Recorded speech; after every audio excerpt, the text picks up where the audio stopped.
We've got Joe Duran, United Capital CEO, is with us. Hi, Joe.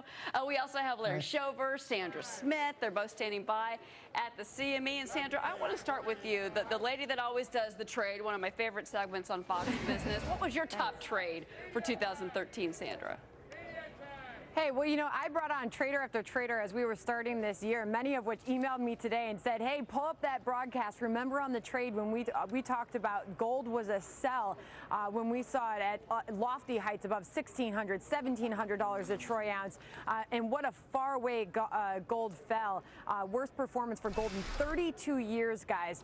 So there's a lot of folks talking about, hey, maybe gold is sold off enough at this point. And with all the major investment banks calling for commodity prices to do so horribly in the new year, maybe they could be the big surprise. So I do hear a lot of talk about that, Dave and Cheryl. Maybe commodities will emerge. As people get sick of stock prices in the new year, maybe they'll start to take their dollars and put it at work at some of these very oversold, undervalued commodities. Larry Shover, let's talk about the 10-year interest rate. We saw it double this year. If it doubles again by the end of 2014, that means interest rates close to 6%. Is that a possibility? Well, anything's a possibility, David, but it's an outlier in my view. I think when you look back to GDP, first quarter of this year was sub 2%. Now we're talking about a 4% GDP. It makes sense for the 10-year yield to creep higher, and that's what it's doing. I think the important takeaway is that the 10-year spread that has rallied by 265 basis points this year. That is a green light to the equity market. That's saying that the market believes in tapering, not tightening. I'm calling for 3.5% to 4% in the 10-year yield by the end of 2014. That was a big story for 2013. We were saying that, and Joe, as you look back on the year that was and the year that's coming up, certainly we can't keep these double-digit gains going, or can we, Joe? I think we could have another very good year next year, especially the beginning, because we still have under equity invested by most retail investors. They've missed a lot of this recovery, have started coming in more aggressively at the latter half of the year, and I think they'll look at their 401k statements, and people typically invest in whatever did best last year. Unfortunately, not always a great strategy, but the one a lot of people use. And so I think where we're concerned a little bit is that there will be a little bit of over frothiness early in the year. And interest rates are higher, and the economy is definitely recovering, but I don't think that last year's winners will be next year's winners necessarily. Joe, what about foreign markets? We've seen a lot of people come in and say, look, it's just about bottomed out. You're not going to find any terrific winners starting from 0 going up to 100 in the United States anymore, but you may find that over in Europe. What do you think? I think that if you own U.S. stocks, you already have international exposure, but we're big fans of the emerging markets. Not so much investing directly in China or those countries, but investing in the middle, in the consumer that's growing and the middle class that's being created. Be specific, Joe, because that encompasses a lot of countries. Are we talking Mexico, Indonesia, countries like that? I think you can go almost anywhere where they are creating goods for us to buy. There's no question the U.S. economy is growing faster than it has in a very long time. And so the producers, and that can be anywhere from Brazil to Russia, to even China and Indonesia and Korea. But the best way to do it is to invest in ETFs like Econ that invest in the middle class in those countries. So countries that supply them because they now have more disposable money, the more successful we are. So we think it's a very interesting area, really underperformed this year, which is interesting for the future.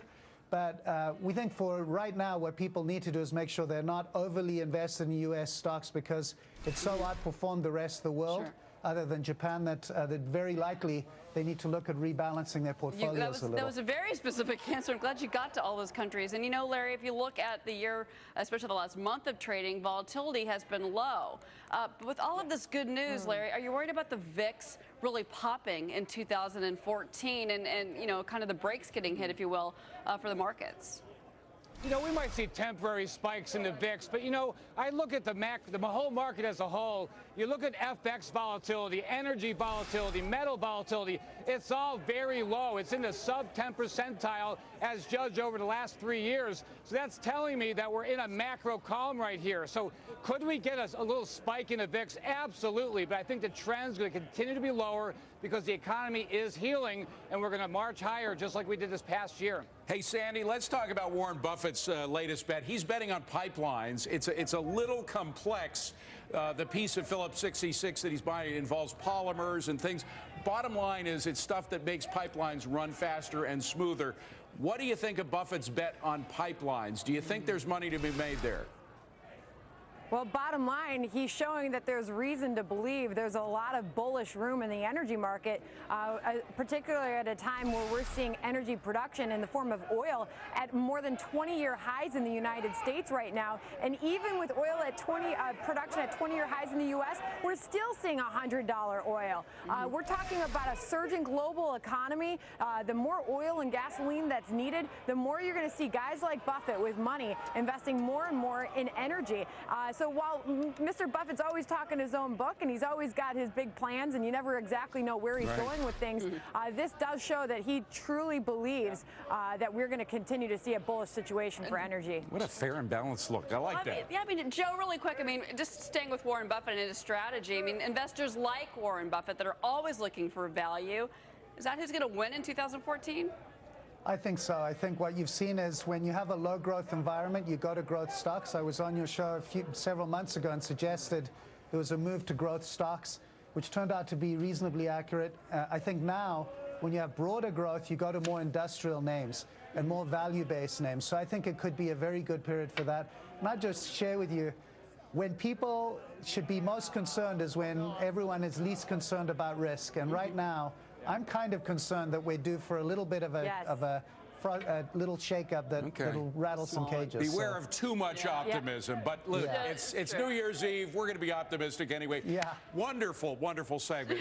Happy New Year's Eve, everybody. Joe Duran, Sandra New Smith. Year's. Thank you. Larry Shower, we're going to come back to you in a few minutes for the S&P Futures Close. Stick around. See you guys. 2013, let's go back to the pits of the CME. Larry Shover, how's it shaping up for the new year?